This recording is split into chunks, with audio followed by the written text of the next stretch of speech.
বাড়িতে পুজো হলেই কিন্তু আমরা শঙ্খ বাজাই। এই রীতিনীতি কিন্তু একদম পূর্বপুরুষ ধরেই হয়ে আসছে।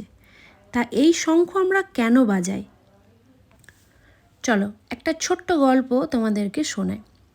আমাদের শাস্ত্রে বলা হয় বাড়িতে শঙ্খ 3বার বাজানো উচিত। 3বারের বেশি নাকি শঙ্খ বাজাতে নেই।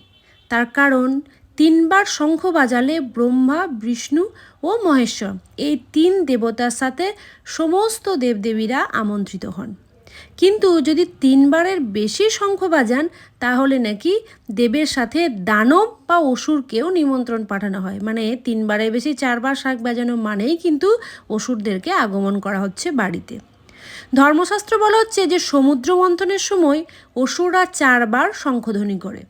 তাই অসুরকে নিমন্ত্রণ পাঠিয়ে জাগ্রত করেছিল 4বার কিন্তু শঙ্খ বাজিয়েই।